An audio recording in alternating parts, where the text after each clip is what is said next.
Good afternoon, welcome to good health.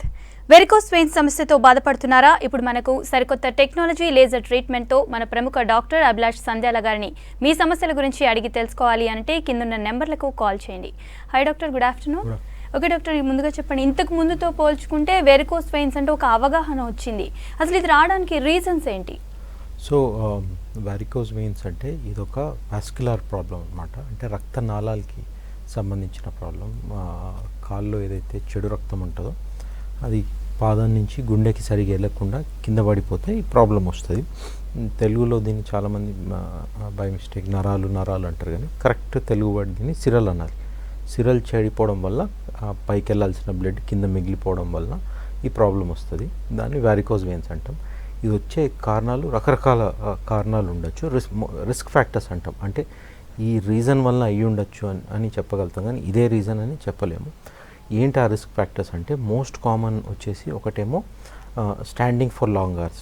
ఎవరైతే ఎక్కువసేపు నించొని పనిచేస్తారో, any profession which involve standing for long hours, అంటే కిరాణా స్టోర్ ఓనర్స్ కానివ్వండి, పోలీస్ వాళ్ళు, ఎస్పెషల్లీ ట్రాఫిక్ పోలీస్ వాళ్ళు, చాలామంది టీచర్స్, మార్కెటింగ్ వాళ్ళు. సో స్టాండింగ్ ప్రొఫెషన్ అది కూడా ఇమ్మీడియట్లీ కాదు, over period of several years కాలు మీద నించొని ఆ కాలు మీద వెయిన్ మీద ప్రెషర్ పడి దాని లోపల ఉన్న కవటాలు అనేవి డ్యామేజ్ అయిపోయి బ్లడ్ కింద పడి ఈ వెరికోస్ వెయిన్స్ లాగా వీళ్ళకి చాలా ఫ్రీక్వెంట్గా ప్రజెంట్ అవ్వచ్చు. ఇంకొకటి ఏంటంటే సిట్టింగ్ ప్రొఫెషన్, ఐటీ వాళ్ళకి చూస్తూ ఉంటాం ఫ్రీక్వెంట్లీ. బేసికలీ సెమీ స్టాండింగ్ లాగా, కాబట్టి వాళ్ళు సెడెంటరీ లైఫ్ స్టైల్ ఉంటుంది. సిస్టమ్ ముందు కంటిన్యూస్ లాంగ్ అవర్స్ కూర్చుంటారు కాబట్టి, especially more now because of work from home and ఇంట్లో ఎక్సర్సైజ్ చేయకుండా ఆ సెడెంటరీ లైఫ్ స్టైల్ పెరిగిపోయేసరికి ఎక్కువ శాతం వెరికోస్ వెయిన్స్ వస్తున్నాయి వీళ్ళకి. ఇంకొక రిస్క్ ఫ్యాక్టర్ వచ్చేసి ఒబేసిటీ అనమాట. అంటే బాగా మార్బిడ్లీ ఒబేస్ ఉన్న వాళ్ళు, వాళ్ళ బాడీ హ్యాబిటస్ ఎంత ఎక్కువ ఉంటుందంటే ఆ కాలు మీద ప్రెషర్ పడి మోకాలు నొప్పులే కాదు, ఈ వెరికోస్ వెయిన్స్ కూడా వచ్చే అవకాశం వీళ్ళకు ఉంటుంది. ఇంకొక రిస్క్ ఫ్యాక్టర్ వచ్చేసి జెనెటిక్ ఫ్యాక్టర్, ఫ్యామిలీ హిస్టరీ. అంటే మన పేరెంట్స్కో, గ్రాండ్ పేరెంట్స్కో, అంకుల్స్కో, ఆంట్స్కో ఉంటే బయట ఫ్యామిలీతో కంపేర్ చేస్తే విత్ ఇన్ ఫ్యామిలీ వచ్చే అవకాశం ఎక్కువ ఉంటుంది అన్నమాట. ఇంకొక ఫ్యాక్టర్ వచ్చేసి ప్రెగ్నెన్సీ, ఆడవాళ్ళలో అప్పుడు జరిగే హార్మోనల్ చేంజెస్ అవనివ్వండి, లేదా గర్భసంచి ఉబ్బినందుకు, వెనకాల వెయిన్ మీద ప్రెషర్ పడినందుకు, కానీ ఏదైనా ఫ్యాక్టర్ వలన ఈ వెయిన్ అనేది బాగా ఆల్రెడీ చాలా ఎలాస్టిక్గా ఉండేది ఇంకా డ్యామేజ్ అయ్యి, వాల్వ్ ఇంకా డ్యామేజ్ అయ్యి వెరికోస్ వెయిన్స్తో ప్రజెంట్ అయ్యే అవకాశం ఉంటుంది. ఇంకొక రిస్క్ ఫ్యాక్టర్ వచ్చేసి ట్రామా అనమాట. ఎవరికన్నా యాక్సిడెంట్ అయినా, దెబ్బ తాకినా ఇమ్మీడియట్లీ కాకపోవచ్చు, over period of several years ఈ వెరికోస్ వెయిన్స్ ప్రజెంట్ అయ్యే అవకాశం ఉంటుంది. సో ఇవి usual risk factors for causing varicose veins. Yes doctor, call తీసుకుందాం. హలో మల్లేష్ గారు. ఎస్ చెప్పండి, మీ ప్రాబ్లం ఏంటి? డాక్టర్ గారు ఉన్నారు, చెప్పండి. మల్లేష్ సార్, నాకు వేరికోస్ వెయిన్స్ ప్రాబ్లమ్స్ ఉన్నాయి. ఓకే చెప్పండి, గట్టిగా చెప్పండి. వేరికోస్ వెయిన్స్ ప్రాబ్లం ఉంది, అయితే దానికి లేజర్ ట్రీట్మెంట్ కూడా చేయించుకున్నాను 1 year బ్యాక్. ఓకే, స్కిన్ మొత్తం బ్లాక్ ఉంది, తగ్గట్లేదు. ఓకే, 1 year అయినా చేయించుకున్నా అయినా తగ్గట్లేదు. కొద్దిగా ఎక్కువ వాకింగ్ చేస్తే పుండు పడుతుంది. పుండ్లు పడుతున్నాయా? పుండు పడుతుంది సార్. ఎక్కువ కొంచెం సాక్స్ యూజ్ చేయలేదంటే కంపల్సరీ పుండు పడుతుంది. ఏజ్ ఎంత అండి మీది? నాది 33 ఉంది సార్. ఇంతకు ముందు ఏమి ఇబ్బంది ఉండేది చేసుకునే ముందు? ఇంతకుముందు కాలు వాపు నొప్పి వచ్చేది సార్ 2007 లో. అప్పటి నుంచి అక్కడక్కడ చూపించడం తగ్గలేదు. లాస్ట్ ఇయర్ సిటీలో ఒక హాస్పిటల్లో వెరికోస్ వెయిన్స్ ప్రాబ్లం ఉందని చెప్పి, సో ఇప్పుడు ఇంతకుముందు చేశారు, దానికి లేజర్ ట్రీట్మెంట్ కూడా చేశారు సార్. ఇంతకు ముందు వచ్చే నొప్పులు, వాపులు అయితే తగ్గినాయా? వాపులు అంటే ఏం తగ్గదు, వాపు ఏం ఎక్కువ లేదు సార్, లైట్ గా ఉంది. వాపు లైట్ గా ఉంది, అయితే ఎక్కువ బ్లాక్ అవుతుంది సార్. ఓకే, అండ్ అప్పుడప్పుడు పుండ్లు పడతాయి, అంతేనా? పుండు పడుతుంది. ఒకటి ఇంకో నా చిన్న డౌట్ సార్, చెప్పండి. లేజర్ ట్రీట్మెంటే ఫైనల్, అంతకన్నా ఇంకా ఏమైనా బెటర్ ఉందా? ఫైన్, వినండి. ఓకే, సో ఈ వెరికోస్ వెయిన్స్ అనేది సెవరల్ ట్రీట్మెంట్ ఆప్షన్ ఉండేది, ఉన్నాయి కూడా. ఒకటి traditional option, surgical option, cut చేసి తీసే మెథడ్. దానికి ఏంటంటే మంచి సర్జన్ చేసినా సరే 50 to 60% సక్సెస్ అయ్యే అవకాశం ఉండేది. అంటే 40 నుంచి 50 మందికి ఫెయిల్ అయ్యాయి. అందుకే రకరకాల ట్రీట్మెంట్ ఆప్షన్స్ వచ్చి ఇప్పుడు లేజర్ అనేది కరెంట్లీ మోస్ట్ ఫేవర్డ్ ట్రీట్మెంట్. మీ విషయంలో ఏంటంటే ఒకటి చూసుకోవాలి, చాలామంది తెలియక లేజర్ చాలా పాపులర్ అయిపోయింది కాబట్టి లేజర్ అని చేస్తారు, కానీ యాక్చువల్ మెథడ్ చూస్తే కొంతమందికి పాత తెలియకుండా సర్జికల్ మెథడ్ చేయించుకుంటారు. కొంతమందికి దీంట్లో ఉన్న కొన్ని సిమిలర్ మెథడ్స్ ఉంటాయి, ఆర్ఎఫ్ఏ అని, మోకా అని, అట్లా కొద్ది సిమిలర్ మెథడ్స్ చేసుకుంటారు. లేజర్కి ఏంటంటే అప్ టు 98% సక్సెస్ రేట్ ఉంటుంది. అది వేరే ప్రొసీజర్లో అంత మట్టుకు ఉండవు. సో అది మీరు చూసుకోవాలి, కరెక్ట్ ప్రొసీజర్, కరెక్ట్ మెషిన్ మీద కరెక్ట్ డాక్టర్ చేస్తే మీకు ఇంత సక్సెస్ వచ్చే ఛాన్స్ ఉంటుంది. సో అదొకటి చెక్ చేసుకోవాలి. రెండోది కరెక్ట్ డ్యూ ప్రొసీజర్ ఫాలో అయినా సరే మందులో ఒకరికో ఇద్దరికో ఫెయిల్ అయ్యి మళ్ళీ వచ్చే అవకాశం ఉంటుంది. ఇది చేసే సర్జన్ లేదా ఇంటర్వెన్షనల్ రేడియాలజిస్ట్ ఫాల్ట్ ఏం కాదు. ప్రతి ప్రొసీజర్కి ఎంతో కొద్దిగా రికరెన్స్ ఉంటుంది. దీంట్లో ఒక 2% ఉంటుంది. సో రీజన్ చూసుకోవాలి ఎందుకు రికరెన్స్ వచ్చిందని. మీకు మళ్ళీ వచ్చిందనుకోండి, మళ్ళీ ఒకసారి స్కాన్ చేసి చూడాలి. డాప్లర్ స్కాన్ అంటాము. దాంట్లో ఏం తెలుస్తుంది అంటే ప్రస్తుతం పరిస్థితి ఏంటి, నిజంగా లేజర్ జరిగిందా, జరిగితే ఈరోజు ఎలా ఉంది, ఇంకేమైనా కొత్తగా చిన్న కొమ్మలు ఏమైనా ఓపెన్ అయినా లేవా. ఇప్పుడు సపోజ్ ఏదైనా చిన్న కొమ్మలు ఓపెన్ అయినాయి అనుకోండి, సెకండ్ సిట్టింగ్లో ఒక చిన్న ప్రొసీజర్ చేస్తాం, స్క్లెరోథెరపీ అని. ఎక్కడైతే ఆ చిన్న కొమ్మలు ఉన్నాయో చిన్న ఇంజెక్షన్స్ వేసి మిగిలిపోయిన ఆ కొద్ది వెయిన్స్ వరకు, లేదా మళ్ళీ ఓపెన్ అయినాయి అంటే మళ్ళీ ఓపెన్ అయిన ఆ కొద్ది వెయిన్స్ వరకు ఇంజెక్షన్ వేసి క్లోజ్ చేస్తే ఆ లెఫ్ట్ ఓవర్ ప్రాబ్లం కూడా తగ్గిపోయే ఛాన్స్ ఉంది. అయితే డిస్కలరేషన్ వరకు వచ్చేసరికి లేజర్ చేసినా సరే కొద్ది శాతం మందికి అయితే డిస్కలరేషన్ పోదు. దానివల్ల హెల్త్ పరంగా మీకు ఏం కాంప్లికేషన్స్ ఏం రావు. It's a cosmetic issue. చేయకముందు it is an indication that లోపల ఏదో ప్రాబ్లం ఉంది, దాన్ని ట్రీట్ చేయాలని. మీరు ట్రీట్ చేశారు కాబట్టి ఈ చిన్న కొమ్మలు ఏమైనా స్కాన్లు వస్తే దాని వరకు చేస్తే సరిపోతుంది. కానీ కలర్ గురించి మాత్రం అంత వరీ అవ్వకండి. అండ్ మీ లాస్ట్ క్వశ్చన్, ఇదే ఫైనల్ ట్రీట్మెంటా అంటే యూజువల్ కేసెస్లో ఇదే ఫైనల్ ట్రీట్మెంట్ ఉంటుంది. రేర్ కేసెస్లో ఇంకేమైనా ఆల్టర్నేట్ చూడొచ్చు. ఎస్ డాక్టర్, ఇప్పుడు మీరు అన్నట్టు డిస్కలరేషన్ కానీ, స్పైడర్ వెబ్స్ అండ్ ఇందాక కాలర్ అడిగినట్టు పుండ్లు పడడం, ఇలా రకరకాల స్టేజెస్ ఉన్నాయి. ఎన్ని స్టేజెస్ ఉంటాయి డాక్టర్ దీంట్లో? సో వారికోజ్ వెయిన్స్కి 6 స్టేజెస్ ఉంటాయి. ఇనీషియల్ స్టేజ్ వచ్చి spider veins and reticular veins stage. ఈ స్టేజ్లో ఎక్కువ ఇబ్బందులు ఏం ప్రజెంట్ అవ్వవు. కొద్ది శాతం మందికి నొప్పులు అని చెప్పచ్చు, కానీ బట్ యూజువలీ ఆ కాస్మెటికల్లీ బయట కనిపించడానికి ఆ స్పైడర్ వెబ్స్ లాగా కనిపిస్తుంది. గ్రీనిష్ లేదా రెడ్డిష్ డిస్కలరేషన్ ఉంటుంది. స్టేజ్ 1. స్టేజ్ 2ని కూడా మనం వారికోజ్ వెయిన్స్ అని అంటాము. ఈ స్టేజ్లో ఆ వెయిన్ ఉబ్బడం మొదలెడుతుంది. కొద్దిమందికి బయట కనిపిస్తుంది, ఆ ఫోటోలో చూపించినట్టు. కొద్దిమందికి లోపల ఉబ్బుతుంది, బయట కనిపించదు, కానీ స్కాన్లో కనిపిస్తుంది. సో బేసికలీ వెయిన్ అయితే డైలేట్ అవ్వడం మొదలెడుతుంది, ఉబ్బడం మొదలెడుతుంది. బట్ మోస్ట్ ఇంపార్టెంట్ కంప్లైంట్ ఈ స్టేజ్లో వచ్చేసి చాలామందికి నొప్పులు వస్తాయి అండ్ చాలామందికి దురదలు వస్తాయి. ఈ 2 కామన్ కంప్లైంట్స్. కొంతమందికి వెయిన్ ఉబ్బింది కాబట్టి ఆ తెలియని ఒక కాళ్ళు ఒక తెలియని డిస్కంఫర్ట్ ఉంటుంది, ఎందుకంటే దాని స్పేస్ నుంచి ఆక్యుపై చేసుకున్నందుకు. ఇంకొక సిమ్టమ్ వచ్చేసి డ్రాగింగ్ సెన్సేషన్, ఇట్లా వీపు నుంచి కింద దాకా ఏదో లాగుతున్నట్టు అనిపిస్తుంది. బ్లడ్ ఫ్లో రివర్స్ అయ్యి కిందికి వెళ్తుంది కాబట్టి ఆ ఫీలింగ్ వస్తుంది. కొంతమంది స్పైన్ ఎవాల్యుయేట్ చేసుకొని వస్తారు, ఎంఆర్ఐ ఇవన్నీ అంతా నార్మల్ ఉంటుంది కాబట్టి అప్పుడు నెక్స్ట్ సిట్టింగ్లో ఈ డాప్లర్ స్కాన్ చేస్తే ఈ వెయిన్ ప్రాబ్లం బయటపడుతుంది. అదొక సిమ్టము. ఇంకొన్ని రేర్ సిమ్టమ్స్ వచ్చేసి నైట్ క్రాంప్స్, నిద్రలో కాలు పట్టడం. ఒకటేమో లెగ్ టైర్డ్నెస్, అంటే పొద్దున్న లేసరికి చాలా బాగుంటుంది, రోజంతా పని చేసేసరికి ఈవినింగ్ కొద్దిగా అన్యూజువల్లీ అవసరం కంటే ఎక్కువ కాలు టైర్డ్ అనిపిస్తుంది. అదొక సిమ్టమ్. ఈ సిమ్టమ్స్ అన్నీ సెకండ్ స్టేజ్లో వస్తాయి. సో ఏదంటే నొప్పులు, దురదలు, మంటలు, కాలు లాగడం, సూదులతో పొడుస్తున్నట్టు, మొద్దుబారినట్టు, ఇవన్నీ సెకండ్ స్టేజ్ ఫీచర్స్ అనమాట. థర్డ్ స్టేజ్ వచ్చేసి ఎడిమాటస్ స్టేజ్, అంటే కాలు వాపులతో ప్రజెంట్ అవుతాయి. ఇంతకుముందు ఉన్నా సరే ఈ స్టేజ్లో వాపు కొంచెం ఎక్కువ పెరుగుతుంది. ఫోర్త్ స్టేజ్ వచ్చేసి స్కిన్ డిస్కలరేషన్ స్టేజ్, అంటే ఈ స్టేజ్లో ఇందాక పేషెంట్ చెప్పినట్టే ఆ కాలు నల్లగా అవ్వడం కానీ రెడ్గా అయిపోయి కింద నుంచి పైదాకా స్లోగా పాకడం మొదలెడుతుంది. అంటే స్టేజెస్ వైజ్ మెల్లి పైకి వెళ్ళి స్కిన్ చాలా హార్డ్ అయిపోతుంది, గట్టిగా అయిపోతుంది. ఫిఫ్త్ స్టేజ్ వచ్చేసి ఆన్ అండ్ ఆఫ్ అల్సరేషన్ లేదా హీల్డ్ అల్సరేషన్ స్టేజ్, అంటే ఈ స్టేజ్లో పుండ్లు పడి దాని మటుకు అదే మానిపోతుంది, మళ్ళీ కొంచెం గ్యాప్ ఇచ్చి మళ్ళీ పడుతుంది, అంటే సైక్లికల్ ఉంటుంది. సిక్స్త్ అండ్ ఫైనల్ స్టేజ్ వచ్చేసరికి నాన్ హీలింగ్ అల్సర్ స్టేజ్, అంటే కాలు మీద పెద్ద పుండు పడి ఇంకా మనం ఏం చేసినా సరే మానదు. ఎందుకు ఇలా జరుగుతుందంటే అండర్లయింగ్ లోపల ఆ వెయిన్ అనేది కంప్లీట్లీ చెడిపోయింది. సో దాన్ని లేజర్ ట్రీట్మెంట్ చేసి కంప్లీట్లీ ఆ ప్రాబ్లమ్ని క్లోజ్ చేస్తే తప్ప మీద వచ్చే సిమ్టమ్స్ ఏమీ తగ్గవు. ఎస్ డాక్టర్, నెక్స్ట్ కాల్ తీసుకుందాం. హలో వెంకటయ్య గారు. ఎస్ చెప్పండి, మీ ప్రాబ్లం ఏంటి? డాక్టర్ గారు ఉన్నారు, మాట్లాడండి. చెప్పండి వెంకటయ్య. సార్ ఇది ఫింగర్స్ దగ్గర డాడీకి ఇంకా పుండ్ అయింది సార్. ఏ ఫింగర్స్? మొత్తం మా లెగ్ ఫింగర్స్. ఓకే. అంటే మా ఫింగర్స్ లేవు. ఓకే. అయితే అక్కడ పుండు అయింది, మా బ్లడ్ సర్క్యులేషన్ లేదంట అని చెప్పి సారు ఇట్లా స్టంట్ వేసారు సార్. ఓకే, కాల్ వేసారా? సార్ అక్కడ కాదు, ఇక్కడ మనకు తొడ దగ్గర వేసారు సార్. ఓకే, అదే ఓకే. అప్పుడు అయితే దానికన్నా ముందు అయితే అక్కడ నుంచి మస్తు, సో స్టంట్ అయిపోయిన తర్వాత నొప్పి అనేది కొంచెం బాగుంది సార్. ఆ తర్వాత పుండు దగ్గర మాత్రమే నొప్పి అవుతుంది సార్. అది ఇంకా కొంచెం మెల్లమెల్లగా స్ప్రెడ్ అయిపోతుంది. ఈ స్టెంట్ వేసి ఎన్ని రోజులు అయిందండి? స్టంట్ వేసి మాక్సిమం 1 month అయిపోతుంది సార్. ఓకే, ముందటి మీద అయితే బెటర్ కదండి? అప్పటికైతే ఇప్పుడు బాగుంది సార్. ఆ తర్వాత ఇప్పుడైతే షుగర్ బీపీ అంటే ఏం లేదు సార్. సో అది ఎట్లా తగ్గట్లేదు ఇప్పటికీ ఒక 1 year. మామూలుగా అయితే షుగర్ ఉంటుందా ఇన్ జనరల్?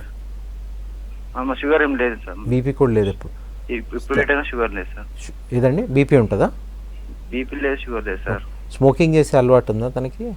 అంటే ఇప్పుడు బంద్ చేసి మాక్సిమం 3.5 years అయింది సార్. ఎన్ని ఇయర్స్ అవుతుంది? 3.5 years అయింది సార్. ఓకే. సో ఇప్పుడు మీ మెయిన్ ఇష్యూ ఒక్కటి అల్సర్ ఒకటే కదా? అదే సార్. అండ్ రీసెంట్లీ స్టెంట్ వేసాను. ఇప్పుడు నెక్స్ట్ ఏం చేయాలి అంతే కదా? అది మాంటుంది సార్, కొంచెం మా స్ప్రెడ్ అయిపోతుంది. పెయిన్ కిల్లర్స్ బాగా వాడుతుంది. సో దీనికి వచ్చే ప్రాబ్లం కూడా వాస్కులర్ ప్రాబ్లమే, కానీ దీన్ని పీవీడి అంటారు, అంటే పెరిఫరల్ వాస్కులర్ డిజీజ్. ఇప్పుడు మన బాడీలో సర్క్యులేషన్ అనేది 2 రకాలు ఉంటుంది. గుండె నుంచి తలకి, చేతులకి, కాలికి బయటికి వెళ్ళే దారి ఒకటైతే, మళ్ళీ కాలు నుంచి, తల నుంచి, చేతుల నుంచి రిటర్న్ వచ్చేది ఇంకో దారి ఉంటుంది. 2 సపరేట్ సిస్టమ్స్ ఉంటాయి. బయటికి వెళ్ళేది ఒకటి, రిటర్న్ వచ్చేది ఒకటి. బయటికి వెళ్ళే దారిని ఆర్టరీస్ అంటాం, రిటర్న్ వచ్చేదాన్ని వెయిన్స్ అంటాం. తెలుగులో దీన్ని దమన్లు, సిరలు అంటారు. ఈ వారికోజ్ వెయిన్స్ రిటర్న్ వచ్చేదాన్ని ఎఫెక్ట్ అవుతుంది, దాంట్లో కూడా superficial veins. So serial effect అవుతుంది. ఈ పేషెంట్ చెప్పిన ప్రాబ్లము గుండె నుంచి పాదంకి వెళ్ళే దారి ఆర్టరీస్ ఏదైతే అంటారో, దమన్లు ఏదైతే అంటారో దాంట్లో వచ్చింది. యూజువల్ కారణాలు దీనికి స్మోకింగ్ అవుతుంది, కొలెస్ట్రాల్ ఎక్కువ ఉండడం వల్ల కానీ, బీపీ కానీ, షుగర్ కానీ, కొద్ది శాతం పేషెంట్లు ఏజ్, ఇవి యూజువల్ రిస్క్ ఫ్యాక్టర్స్ వల్ల ఏమవుతుందంటే కిందికి వెళ్ళే సర్క్యులేషన్లో కాల్షియం కానీ, కొలెస్ట్రాల్ కానీ డిపాజిట్ అయ్యి గ్రాడ్యువల్లీ బ్లాక్ అయిపోతుంది. సేమ్ హార్ట్లో ఎట్లయితుందో అట్లనే కాళ్ళు కూడా అయ్యే అవకాశం ఉంటుంది. సో దీనికి కూడా సొల్యూషన్ సేమ్ హార్ట్కి బ్లాక్ అయితే ఎట్లా యాంజియోగ్రామ్ చేసి తర్వాత స్టెంట్ వేస్తాము, స్టెంట్ కార్డియాలజిస్ట్ ఎట్లా వేస్తారో అట్లా మేము ఒక ఇంటర్వెన్షనల్ రేడియాలజిస్ట్ ఇట్లా కాల్లో బ్లాక్ అయితే ఫస్ట్ ఒక యాంజియోగ్రామ్ చేసి చెక్ చేసి తర్వాత స్టెంట్ వేసి సర్క్యులేషన్ ఓపెన్ చేస్తాం. సో ఇతని సిచ్యువేషన్లో కరెక్ట్గానే చేశారు ప్రీవియస్ డాక్టర్. బ్లాక్ ఉన్నందుకు స్టెంట్ వేసి సర్క్యులేషన్ ఓపెన్ చేశారు. అండ్ ఆ పేషెంట్ కూడా సిమ్టమాటికలీ రిలీఫ్ చెప్తున్నారు, ఇంతకుముందు కంటే మచ్ బెటర్ ఉంది, కాకపోతే కొంచెం అల్సర్ మిగిలిపోయి ఉందని. దాన్ని మీరు ఏం చేయాలంటే డైలీ రెగ్యులర్ డ్రెస్సింగ్ చేయండి, ఇంకొక 1-2 months చూడండి. యూజువల్ కేసెస్లో హీల్ అయిపోతుంది. ఇంకొక 2-3 months తర్వాత కూడా హీల్ అవ్వకుంటే అప్పుడు ఒకసారి రండి, ఒకసారి మళ్ళీ స్కాన్ చేసి డాప్లర్ స్కాన్ కానీ ఏదైనా స్కాన్ చేయించి స్టెంట్ సర్క్యులేషన్ బాగుందా లేదా చూసి దాన్ని బట్టి ఏమైనా చెప్పొచ్చు. బట్ ప్రస్తుతానికైతే మీకు వరీ అవ్వాల్సిన అవసరం లేదు. Just continue routine treatment and రెగ్యులర్గా అల్సర్ డ్రెస్సింగ్ అయితే చేసుకోండి. ఎస్ డాక్టర్, నెక్స్ట్ కాల్ తీసుకుందాం. హలో కవిత గారు, ఎస్ చెప్పండి మీ ప్రాబ్లం ఏంటి? డాక్టర్ గారు ఉన్నారు, మాట్లాడండి. చెప్పండి అమ్మా Kavitha. Yes right. Okay doctor, ఇందాక మీరు చెప్పారు లేజర్ ట్రీట్మెంట్ గురించి. లేజర్ ట్రీట్మెంట్ తీసుకున్నప్పుడు ఎన్ని రోజులు హాస్పిటల్లో ఉండాల్సి ఉంటుంది అండ్ సక్సెస్ రేట్ ఎలా ఉంది?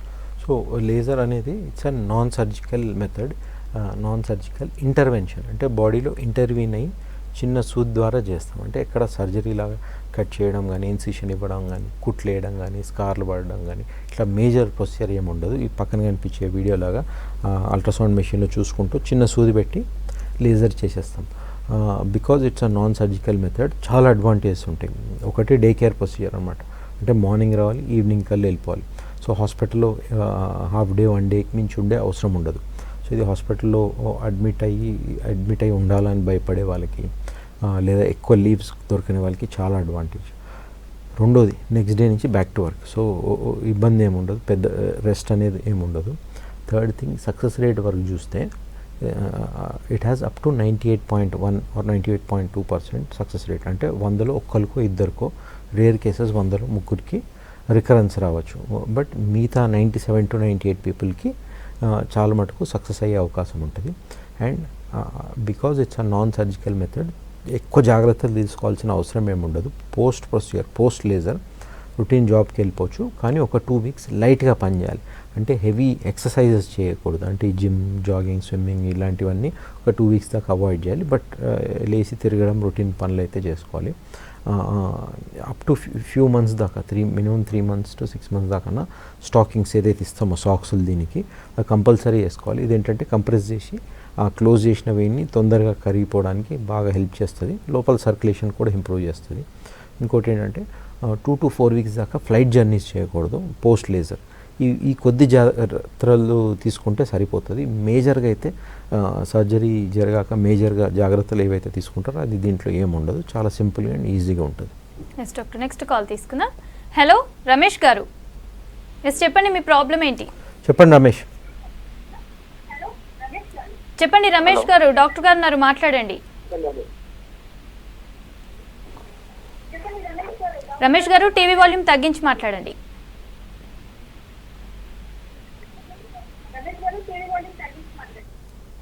Right. Okay doctor, laser treatment అన్నారు కదా, అది అంటే 6 stages కూడా చెప్పారు. ఏ స్టేజ్లో ఉన్న వాళ్ళకు లేజర్ ట్రీట్మెంట్ని ప్రిఫర్ చేస్తారు? సో యూజువలీ ఫస్ట్ స్టేజ్ ఉన్న వాళ్ళని అంత ప్రిఫర్ చేయము, అవాయిడ్ చేస్తాం. యూజువల్లీ ఆ స్టేజ్లో కాస్మెటిక్గా ప్రజెంట్ అవుతుంది. ఇనీషియల్ ఎర్లీ స్టేజ్ ఇండికేషన్ కాబట్టి కొద్ది శాతం సాక్స్ల మీద, ట్యాబ్లెట్స్ మీద కంట్రోల్ చేయడానికి ట్రై చేస్తాము. సెకండ్ నుంచి 6th stage నుంచి మాత్రం, సెకండ్ స్టేజ్కి వస్తే మాత్రం అది గ్రాడ్యువల్లీ పెరగాల్సిందే. ఈవెన్చువల్లీ లాస్ట్ 6th stage పుండు పడే స్టేజ్ దాకా వెళ్ళే అవకాశం చాలా మటుకు ఉంటుంది. కాబట్టి 2nd to 6th stage మధ్యలో ఏ స్టేజ్లో ఉన్నా మనం లేజర్ చేయడానికి ప్రిఫరెన్స్ ఇస్తాము. బట్ ఏంటంటే ఎంత స్టేజ్ పెరిగే కొద్దీ అంత హీలింగ్ స్లో అవుతుంది అనమాట. అంటే 6th stage పుండు పడినాక కూడా, పుండు ఉన్నప్పుడు కూడా లేజర్ చేయొచ్చు. కానీ పుండు మారడానికి చాలా టైం తీసుకుంటుంది. So usually preferable slightly early stage, అంటే 2nd or 3rd స్టేజ్లో లేజర్ చేస్తే రిజల్ట్స్ చాలా ఫాస్ట్ ఉంటాయి, రిజల్ట్స్ చాలా బాగుంటాయి. సో ఫస్ట్ స్టేజ్ తప్పితే మిగతా ఏ స్టేజెస్లో చేయొచ్చు. యాజ్ ఎర్లీ యాజ్ పాసిబుల్ చేయించుకుంటే better. Yes doctor, next call తీసుకుందాం. హలో కృష్ణ గారు, చెప్పండి మీ ప్రాబ్లం ఏంటి? డాక్టర్ గారు ఉన్నారు, చెప్పండి కృష్ణ. నా పేరు కృష్ణ, నేను 20 years ఏజ్ ఉంటా. ఎంత అండి ఏజ్? 20 years. 20. Okay, continue. అయితే నాకు మోకాల నుంచి ఇక్కడ లెగ్ జాయింట్ వరకు నరాలు పెయిన్ వస్తుంది. ఓకే, ఒక 2 months అవుతుంది. అది ఏం ప్రాబ్లమో అర్థమవుతలేదు అని. ఓకే, కాలేజ్ ఉట్టి పెయిన్ ఒకటేనండి, ఇంకేమైనా ఉంటుందా? రైట్ సైడ్ టెస్టికులర్ పెయిన్ కూడా వస్తుంది అప్పుడప్పుడు. ఓకే, అంతే అండి. దురదలు కానీ, మంటలు కానీ, వాపులు కానీ? ఏం లేదు, అంటే ఎక్కువ ఇప్పుడు కూర్చుంటే ఏం వస్తలేదు, కూర్చున్నా కానీ పడుకున్నా కానీ ఏం లేదు. అయితే వాకింగ్ చేస్తే కానీ వస్తుంది అట్లా. ఓకే, ఎప్పటి నుంచి ఇది? ఒక 2 months అవుతుంది. ఓకే, ఓకే, ఫైన్ అండి. సో తను కంప్లైంట్ బేసికలీ ఓన్లీ పెయిన్, అది కూడా నీ జాయింట్ నుంచి యాంకిల్ జాయింట్ మధ్యలో 2 months నుంచి. Vague non specific pain. ఇది ఒట్టి వాస్కులర్ ప్రాబ్లం వల్ల వచ్చిందని అనుకోలేము. రకరకాల కారణాలు అయి ఉండొచ్చు. న్యూరో ప్రాబ్లం అయి ఉండొచ్చు, వాస్కులర్ అయి ఉండొచ్చు, ఆర్థో అయి ఉండొచ్చు. బాడీలో రకరకాల సిస్టమ్స్ ఉంటాయి కాబట్టి దేని కింద వస్తుందో చూడాలి. ఇంత నాన్ స్పెసిఫిక్ కంప్లైంట్ చేస్తే ఇట్లా లైవ్ షోలో చెప్పడం కష్టం. సో మీరేంటంటే ఒకసారి మా క్లినిక్ నెంబర్స్ కాల్ చేసి అపాయింట్మెంట్ తీసుకొని ఒకసారి వచ్చి ఇన్ పర్సన్ ఎవాల్యుయేట్ చేయించుకోండి, కన్సల్ట్ అవ్వండి. చూస్తాను, నేను చూసి ఇది వాస్కులర్ ప్రాబ్లం వస్తుందో కాదో చూస్తాను. ఇన్ కేస్ వాస్కులర్ అయితే దానికి సంబంధించిన ఇన్వెస్టిగేషన్స్ ఉంటాయి. డాప్లర్ స్కాన్ అని ఉంటుంది, ఆర్టీరియల్ కానీ వీనస్ కానీ, లేదా 2 scans చేసి బ్లడ్ ఫ్లో ఎలా ఉందో చూస్తాము. దాంట్లో ఏదైనా ప్రాబ్లం వచ్చిందంటే దానికి I can tell you what solution is needed. In case అది నార్మల్ వచ్చింది లేదా వాస్కులరే కాదంటే ఈ నెక్స్ట్ ఏ స్పెషాలిటీ డాక్టర్కి వెళ్ళాలో చెప్పగలుగుతా. ఈదర్ వేస్ మీరు ఒకసారి వచ్చి కన్సల్ట్ అయితేనే better. Yes doctor, next call తీసుకుందాం. హలో గణేష్ గారు. ఎస్ చెప్పండి, మీ ప్రాబ్లం ఏంటి? డాక్టర్ గారు ఉన్నారు, చెప్పండి గణేష్. సార్ నా ఏజ్ 20 సార్. ఓకే, నాకు వారికోసులు వెయిన్స్ ఉంది సార్. ఇది టెస్టికల్స్ దగ్గర, లెఫ్ట్ టెస్టికల్. ఓకే, మన అల్ట్రాసౌండ్ టెస్ట్ చేపిస్తే grade 2 అని చెప్పారు. ఓకే, మరి దీనికి ట్రీట్మెంట్ తీసుకోవాలా వద్దా అని. మీకు ఇబ్బంది ఏముంటుందని, నొప్పి ఏమైనా ఉంటుందా? ఇబ్బంది అంటే ఏం లేదు సార్. ఇబ్బంది నొప్పి అట్లా ఏం లేదు, నొప్పి ఏమనిపించింది? ఏం లేదు సార్. నార్మల్ గా చూస్తే grade 2 వచ్చింది. మా డాక్టర్ని సంప్రదిస్తే దీనికి ట్రీట్మెంట్ అవసరం లేదు అన్నారు. మరి ఓకే, అండ్ మ్యారేజ్ అయిందా అండి మీకు? లేదు సార్, మ్యారేజ్ కాలేదు. అండ్ సీమెన్ అనాలిసిస్ అట్లా ఏమైనా చేయించారా? సార్ హ్యూమన్ అనాలిసిస్ చేపిస్తాం సార్, దాంట్లో- నార్మల్ ఉందని చెప్తారు. నార్మల్ ఉందని. ఓకే. సో ఇప్పుడు మీ డౌట్ ట్రీట్మెంట్ చేయించుకోవాలి లేదా అని, అంతే కదా? అవును సార్. ఓకే, ఫైన్ అండి. సో ఇతనికి వచ్చిన ప్రాబ్లం వ్యారికోజ్ వెయిన్స్ కాదు, దీన్ని వ్యారికోజ్ సీల్ అంటారు. ఇది ఏంటంటే వ్యారికోజ్ వెయిన్స్ ఎట్లయితే కాల్లో సర్క్యులేషన్ రివర్స్ అవ్వడం వల్ల వస్తుందో సేమ్ అట్లానే టెస్టికల్ సైడ్ అయితే ఉంటుందో, టెస్టిస్ సైడ్ అయితే ఉంటుందో దానికి ఈ రిటర్న్ వెళ్ళే సర్క్యులేషన్ వెయిన్స్లో అది చెడిపోయి బ్లడ్ ఫ్లో కింద పడడం వల్ల స్క్రోటంలో టెస్టిస్ ఏరియాలో వస్తుంది. దీన్ని వ్యారికో సీల్ అంటారు. సిమిలర్గా ఉంటుంది ప్రాబ్లం, బట్ వచ్చే చోటు వేరు అనమాట. సో దీనికి యూజువల్లీ 3 టైప్స్ ఆఫ్ ప్రాబ్లం రావచ్చు. ఒకటేమో రివర్స్ పడడం వల్ల టెస్టిస్ దగ్గర పెయిన్ వచ్చే అవకాశం ఉంటుంది. రెండోది 2 టెస్టిస్ సైజ్ మెజర్ చేస్తే ఈ బ్లడ్ ఫ్లో కింద పడుతూ ఉంటుంది కాబట్టి దీని మీద ప్రెషర్, టెస్టిస్ మీద ప్రెషర్ పడుతూ ఉంటుంది కాబట్టి కొద్దిగా ష్రింక్ అయ్యి సైజ్ తగ్గే అవకాశం ఉంటుంది. అండ్ మూడోది అండ్ మోస్ట్ ఇంపార్టెంట్, మనం సిమెన్ అనాలిసిస్ చేసుకుంటే దాంట్లో స్పర్మ్ కౌంట్ తగ్గిపోయి పిల్లలు పుట్టే ఛాన్స్ తగ్గిపోతుంది, అంటే ఇన్ఫర్టిలిటీ వస్తుంది. సో ఇది యూజువల్ 3 మేజర్ రీజన్స్ ఉంటే ఈ మూడిట్లో ఏదో ఒకటి ఉన్నా దీనికి ట్రీట్మెంట్ చేసే రీజన్ ఉంటుంది, అవకాశం ఉంటుంది. అండ్ దానికి మేము non surgical method varicocele embolisation అని చేస్తాం. అంటే చిన్న సూది పెట్టి ఎట్లయితే యాంజియోగ్రామ్ చేస్తామో లోపల హార్ట్ దాకా కానీ కాల్ దాకా కానీ అట్లానే ఒక ట్యూబ్ పెట్టి ఈ వ్యారికోసిల్ వెయిన్ ఏదైతే ఉందో, ఇంటర్నల్ స్పర్మాటిక్ వెయిన్ ఏదైతే అంటామో అక్కడ దాకా వెళ్ళి దాంట్లో కొన్ని మెటీరియల్స్ వస్తాయి, మందులు, కాయిల్స్ కానీ గ్లూ కానీ ఇచ్చి అది చెడిపోయిన వెయిన్ని క్లోజ్ చేసి క్యూర్ చేస్తాం. బట్ దాని ఇండికేషన్స్ ఈ 3 మాత్రమే, ఐదర్ పెయిన్ లేదా డిస్కంఫర్ట్, ఎనీ ఇబ్బంది, లేకుంటే టెస్టిస్ సైజ్ తగ్గిపోవడం లేదా ఇన్ఫర్టిలిటీ. ఈ 3 లేవు అంటే మీకు ఇప్పుడే ట్రీట్మెంట్ చేయించుకునే అవసరం లేదు, కొద్ది రోజులు ఆగచ్చు, పెద్ద భయపడాల్సిన అవసరం అయితే లేదు. మీరు ఇయర్లీ వన్స్ కావాలంటే ఒకసారి ఆ స్కాన్ రిపీట్ చేయండి. ఎప్పుడైతే మీకు ప్రాబ్లం పెరుగుతుందో అప్పుడు ఒకసారి వచ్చి కన్సల్ట్ అవ్వండి, అప్పుడు అవసరం ఉంటే చేద్దాం. ఎస్ డాక్టర్, వెరికోస్ వెయిన్స్ అంటే బ్లడ్ క్లాట్ అంటున్నారు కింద ఇట్లా వచ్చి, దీనివల్ల ఏమైనా హెల్త్ కాంప్లికేషన్స్ వచ్చే ఛాన్సెస్ ఉన్నాయా? సో వారికోస్ వెయిన్స్ అంటే యూజువలీ సర్క్యులేషన్ రివర్స్ వెళ్ళడము. బ్లడ్ క్లాట్ అనేది టోటలీ వేరే ప్రాబ్లం. లోపల ఒక మెయిన్ వెయిన్ ఉంటుంది, అది కంప్లీట్ బ్లాక్ అయిపోతే దాన్ని ఈ బ్లడ్ క్లాట్ అంటాం, డీవీటీ అంటాం. వారికోస్ వెయిన్స్ అంటే బయట వచ్చే వెయిన్ చెడిపోవడం వల్ల సర్క్యులేషన్ కింద పడడం వల్ల వచ్చే ప్రాబ్లం. దీనికి యూజువలీ 3 మేజర్ కాంప్లికేషన్స్ ఎక్స్పెక్ట్ చేయొచ్చు. ఒకటేమో బ్లీడింగ్ వారికోస్ వెయిన్స్, అంటే ఆ వెయిన్ ఉబ్బి ఉంటుంది కంటిన్యూస్ కాబట్టి ఎక్కడైనా దెబ్బ తాకినా ఏదైనా లేదా స్పాంటేనియస్లీ రప్చర్ అయ్యి స్పర్ట్ ఆఫ్ బ్లడ్ వస్తుంది. ఇది చూసి చాలా భయపడతారు. ఇమీడియట్గా ఏం చేయాలంటే కంప్రెషన్ ఇచ్చేసి టైట్గా బ్యాండేజ్ కట్టేసి కాసేపు లెగ్ ఎలివేషన్లో పెట్టి బ్లీడింగ్ అవుతే దగ్గర ఉన్న ఎమర్జెన్సీ కేర్ చేపించేసుకొని అప్పుడు నా దగ్గర వచ్చి కన్సల్ట్ అయితే దానికి లేజర్ చేసి పర్మనెంట్లీ క్యూర్ చేయొచ్చు. సెకండ్ కాంప్లికేషన్ ఇస్ సెల్యులైటిస్, అంటే స్కిన్ మీద లేయర్ కంప్లీట్గా రెడ్గా అయిపోయి వేడిగా అయిపోయి లోకలైజ్ రైజ్ ఆఫ్ టెంపరేచర్ ఉంటుంది, అంటే ఆ ఏరియా వరకు చాలా వేడిగా ఉంటుంది అండ్ ఇన్ఫెక్షన్ వచ్చి జ్వరం వస్తుంది. ఓవరాల్ ఫీవర్ రావచ్చు లేదా జస్ట్ అక్కడనే వేడిగా ఉండొచ్చు.